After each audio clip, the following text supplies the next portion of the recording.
Okey, bismillahirrahmanirrahim. Assalamualaikum warahmatullahi wabarakatuh. Okey, untuk hari ini kita akan belajar sains tahun 3, iaitu topik dia unit 1, kemahiran saintifik. Ya.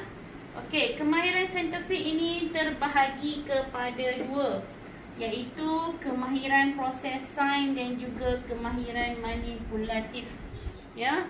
Okey, kemahiran saintifik atau kemahiran proses sains ni adalah kemahiran yang mana kita amalkan semasa kita menjalankan eksperimen atau penyiasatan.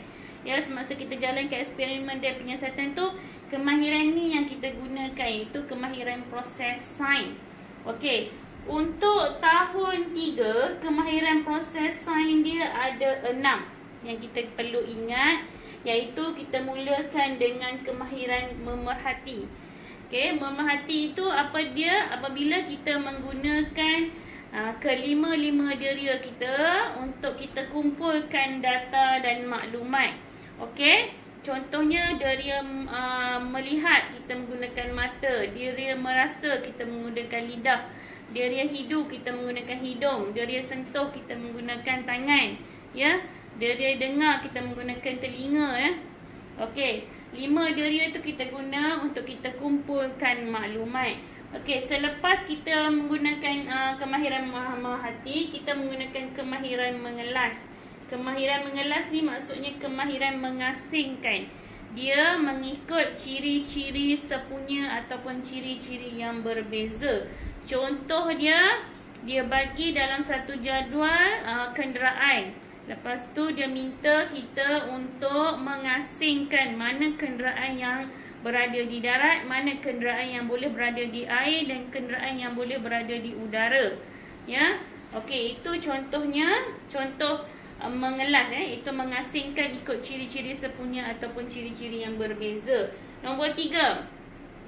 Nombor 3 ialah mengukur dan menggunakan nombor. Mengukur dan menggunakan nombor ialah dengan cara kita membuat pemerhatian dan menggunakan alat atau nombor untuk kita ukur sesuatu. Ya.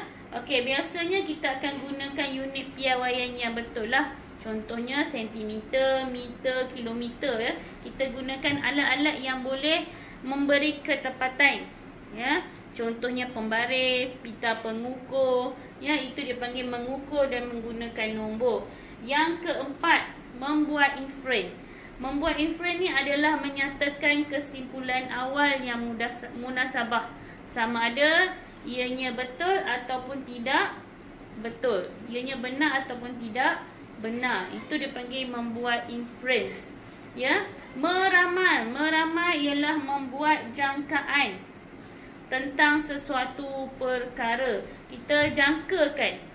Kita rasakan, kita jangkakan apa yang akan berlaku. Itu kita panggil meramal. Okey, yang terakhir ialah kita berkomunikasi. Selepas kita buat semua proses tadi, kita akan persembahkan, kita akan presentkan persembahan kita tu dengan cara memberi penerangan tentang apa dia tindakan, apa dia objek yang digunakan.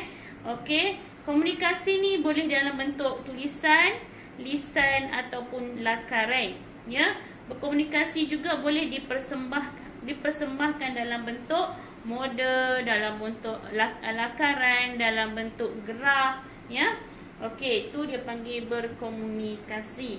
Okey, seterusnya kita pergi ke kemahiran manipulatif. Kemahiran manipulatif ni adalah kemahiran psikomotor. Ya, kemahiran psikomotor yang kita gunakan semasa kita jalankan penyiasatan. Apa dia kemahiran manipulatif ni? Apakah kemahiran psikomotor ni? Okey, yang pertama. Okey, yang pertama, dalam kemahiran ni kita perlulah menggunakan atau mengendalikan peralatan dan bahan sains dengan betul. Ya, supaya ia tidak berlaku perkara yang tidak diinginkan, ya. Sebab tu kita kena kendalikan peralatan dan bahan sains itu dengan baik dan cermat. Okey, yang kedua, kendalikan spesimen dengan betul dan cermat. Biasanya spesimen ni kalau kata kita ambil contohnya binatang atau haiwan yang kita gunakan untuk dalam penyiasatan, yang kita perlu kendalikan dengan betul dan cermat supaya ia tidak berlaku kecederaan kepada binatang yang kita gunakan dalam eksperimen tersebut. Okey, yang seterusnya nombor 3. Lakar spesimen peralatan dan bahan sains dengan betul. Ya, kalau dia bagi contohnya kita kena buat kita kena lakar bikar ke, kita kena lakarkan penunuh bangsen ke, kita kena buat dengan betul. Ya, lakarkan dengan betul. Ya. Okey, nombor 4. Bersih peralatan sains. Membersihkan peralatan sains selepas kita gunakan. Ya, di mana kita lepas tu yang terakhir sekali kita simpan peralatan dan bahan sains dengan selamat. Kerana bahan sains ni ada bahan yang boleh menyebabkan kebakaran ataupun yang boleh membahayakan kepada diri kita. Jadi di mana tempat yang kita ambil peralatan tadi, jadi kita haruslah bersihkan dahulu dan kita letakkan di tempat asal bahan peralatan yang kita ambil. Ya. Okey, itu sahaja.